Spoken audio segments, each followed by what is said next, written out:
University के अंतिम वर्ष की परीक्षा देने वाले छात्र लगातार लिखते रहते हैं कि परीक्षा कैंसिल करा दी। ये हमारा काम नहीं है, हमारा काम है उठा देना। वो हमने कई बार इस मसले को उठाया है, मगर सरकार के इरादे से नहीं लगता कि परीक्षा रद्द होगी, इसलिए तैयारी करनी शुरू कर दीजिए।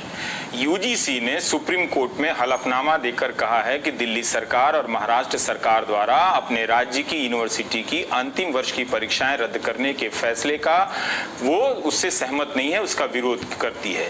यूजीसी ने कहा है कि यूजीसी एक स्वतंत्र संस्था है, विश्वविद्यालयों में परीक्षाओं के आयोजन का जिम्मा यूजीसी का है, न कि किसी राज्य सरकार का। और इस मामले में शुक्रवार को सुनवाई होगी। यूजीसी ने दोबारा से कहा है कि वो सितंबर तक परीक्षाओं के आयोजन के हक में है, जो कि छात्रों के भविष्य के हितों के मद्देनजर सही है। सोमवार को पिछली सुनवाई में यूजीसी ने कोरोना के चलते महाराष्ट्र और दिल्ली सरकार द्वारा राज्यों के यूनिवर्सिटी में परीक्षा न कराने के फैसले पर सवाल उठाए थे और दिल्ली सरकार कोर्ट ने भी कहा था कि सभी अपनी बातों को दाखिल करें। यूजीसी का कहना है कि परीक्षाएं होंगी।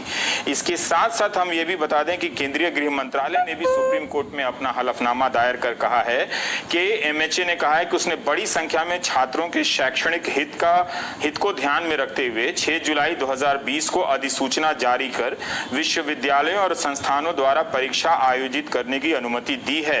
यह प्रस्तुत किया गया है कि निर्णय मानव संसाधन विकास मंत्रालय द्वारा किए गए अनुरोधों और राष्ट्रीय आपदा प्रबंधन प्राधिकरण द्वारा आपदा प्रबंधन नियमन अधिनियम 2005 की धारा 10(2)(1) के तहत जारी किए गए निर्देशों के अनुसार लाया गया है।